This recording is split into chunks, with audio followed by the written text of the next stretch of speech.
नमस्कार, ओम नमः शिवाय। आज हम वर्णन करने जा रहे हैं शिव पुराण की चतुर्थ संहिता कोटि रुद्र संहिता में, जहां हमें संक्षेप में वर्णन मिलता है कि जहां ऋषि पूछते हैं सूत जी से कि जो बारंबार यह कहा गया है कि भगवान शिव की भक्ति करने से यह ज्योतिर्लिंग का जो महात्मा है उन सभी से मोक्ष प्राप्त होता है। आखिरकार यह मोक्ष और मुक्ति क्या है? इसके पश्चात यह वर्णन किया गया है कि मोक्ष जो कि जीवन से जो मुक्ति है, हर जीव इस पृथ्वी लोक पर आता है जो कि जीवन और मरण के कर्म बंधन के बीच में बंधा होता है। पर जब जीव इस पृथ्वी लोक को छोड़कर जब वह उस लोक में चला जाता है या भगवान का सानिध्य प्राप्त करता है, जिससे कि उसे इस पृथ्वी लोक पर जन्म नहीं लेना पड़ता है और वह जन्म न लेके जहां से उसकी उत्पत्ति होती है वह वहां पर वापस चला जाता है, जिसे मोक्ष या मुक्ति कही गई है। इसके पश्चात हमें यह वर्णन मिलता है कि जो मोक्ष है, मुक्ति 4 प्रकार की कही गई है। सारूप्य, सालोक्य, सानिध्य और सायुज्य। यह 4 प्रकार की जो मुक्ति है, इनका वर्णन हमें मिलता है। इससे पहले भी हमने यह बात सुनी थी, जहां काशी का महात्मा दिया गया था कि यदि किसी का मृत्यु काशी में होती है तो वह उत्तम मोक्ष जो सायुज्य है उसको वह प्राप्त करता है। यह चारों मुक्ति में क्या अंतर है, यहां हम थोड़ा सा वर्णन करेंगे। सारूप्य का अर्थ होता है कि जब जीव चतुर्भुज प्रभु के रूप को प्राप्त करता है तो वह सारूप्य है। सालोक्य मोक्ष या मुक्ति का अर्थ है जब वह प्रभु के लोक में जाता है, जहां से जो जीव है जिसका प्रारंभ हुआ है, जब वह प्रभु के ही लोक में चला जाता है तो वह सालोक्य मुक्ति कही गई है। सानिध्य जब जीव प्रभु के सानिध्य को प्राप्त करता है, अर्थात जब वह प्रभु की निकटता को प्राप्त करता है तो वह सानिध्य मुक्ति कही गई है। और जो सायुज्य है जो कि उत्तम मुक्ति कही गई है, उसका अर्थ है जब जीव उस प्रभु के साथ में, परमात्मा के साथ में जब एक रूप हो जाता है तो वह सायुज्य मुक्ति या मोक्ष कहा गया है। सायुज्य का अर्थ है एकता को प्राप्त होना, अर्थात जो आत्मा है वह परमात्मा से जो है वह एक हो जाती है, यह सायुज्य है। और इसके अलावा जो 5वीं मुक्ति कही गई है वह है केवल्य पाद। केवल्य जो मुक्ति है वह 5वीं प्रकार है मुक्ति का, जो कि अत्यंत ही दुर्लभ कही गई है। तो इस प्रकार से जो है हमें मुक्ति और मोक्ष का जो वर्णन है वह मिलता है। और आगे हमें ज्ञान और भक्ति के बीच में भी वर्णन मिला है। इससे पहले जो प्रथम संहिता है विद्वेश्वर संहिता, उसमें भी हमें भक्ति और मोक्ष के बीच में भक्ति का गुणगान हमें वहां मिला है, जिसमें नवधा भक्ति के बारे में कहा गया है।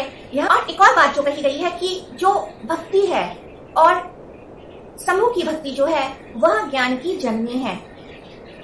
यह भी कहा गया है कि बिना भक्ति के ज्ञान प्राप्त नहीं होता है। भक्ति के अनेक प्रकार कहे गए हैं। भक्ति सगुण और निर्गुण प्रकार की होती है। दोनों के ही अनेक अलग अलग भेद हैं। और अगर हम दोनों सगुण और निर्गुण दोनों ही भक्ति की बात करें तो दोनों के ही 9 प्रकार कहे गए हैं, जिसे कि नवधा भक्ति कहा गया है। इसका उल्लेख आपको नीचे डिस्क्रिप्शन बॉक्स में मिल जाएगा, या आप जो है पुरानी वीडियोस को भी देख सकते हैं। इसके अलावा एक और बात जो हमें भगवान शिव के महात्मा का वर्णन मिलता है कि यह जो जगत है वह शिवमय है। सभी कुछ जो है वह शिव से ही प्रारंभ होता है और अंत में जाकर जो है वह शिव में ही लीन हो जाता है। भगवान शिव के सकल और निर्गुण गुण का उल्लेख मिलता है कि जो भगवान शिव हैं वह निर्गुण भी है और वह सगुण भी है। वह निर्गुण जो पर ब्रह्म परमात्मा है, जिनका ना कोई रूप है, न जिनका कोई रंग है, जिनका कोई भी व्याख्या भी संभव नहीं है, जहां से मन सहित वाणी वापस आ जाती है, वह निर्गुण अवस्था है जिसका उल्लेख भी संभव नहीं है। और जब वह निर्गुण परमात्मा की इच्छा एक से अनेक होने की होती है, तब वह अपने सगुण रूप, जिसे शिव स्वरूप कहा गया है, वह उसमें विद्यमान होते हैं। और जो शिव हैं, वह उनमें शिव और शक्ति का निवास कहा गया है। और यह जो पूर्ण ब्रह्मांड है, वह शिव और शक्ति के संयुक्त से ही जो संभव हो पाता है। अज्ञान के अनेक भेद हो सकते हैं, पर विज्ञान का केवल एक ही भेद है, और यह पहले भी कहा जा चुका है, और इसे कोटिरुद्र संहिता में भी कहा गया है कि जो शिव ज्ञान है वह विज्ञान पर आधारित है, वह पूर्ण रूप से तर्क पर भी आधारित है, क्योंकि विज्ञान जो है वह तर्क पर आधारित होता है। और इस प्रकार से हमें यह भी वर्णन मिलता है कि प्रत्येक चीज के पीछे एक विज्ञान का आधार होता है। हर जीव जो है वह शिव का ही अंश है, और यह कहा गया है कि जीव अहंकार से युक्त होने के कारण वह जीव कहलाता है। जीव का अर्थ है जो कि बद्ध अवस्था है। और यदि जो जीव है, यदि वह उस अहंकार भाव से निर्लिप्त हो जाए, अलग हो जाए, तो वह अपनी परम अवस्था, शिवमय अवस्था को प्राप्त कर लेता है।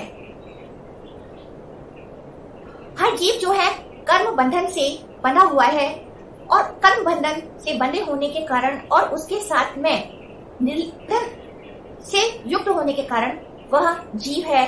और जब वह जीव अपनी अवस्था को प्राप्त कर लेता है, अपने ज्ञान की अवस्था को प्राप्त कर लेता है, और जब वह उन कर्म बंधनों से मुक्त हो जाता है जो निर्लिप्त अवस्था कही गई है, तब वह शिव के सायुज्य को प्राप्त करता है।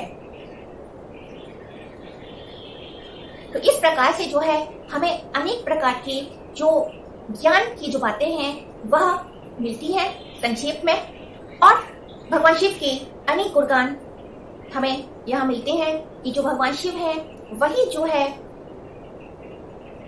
इस सृष्टि के उत्पत्ति कारक है। वह सगुण भी है और निर्गुण भी है, उनका कोई भी उत्पत्ति कारक नहीं है, पर वह सबके उत्पत्ति करने वाले हैं। वह वेदों के प्राप्तिकर्ता भी कहे गए हैं।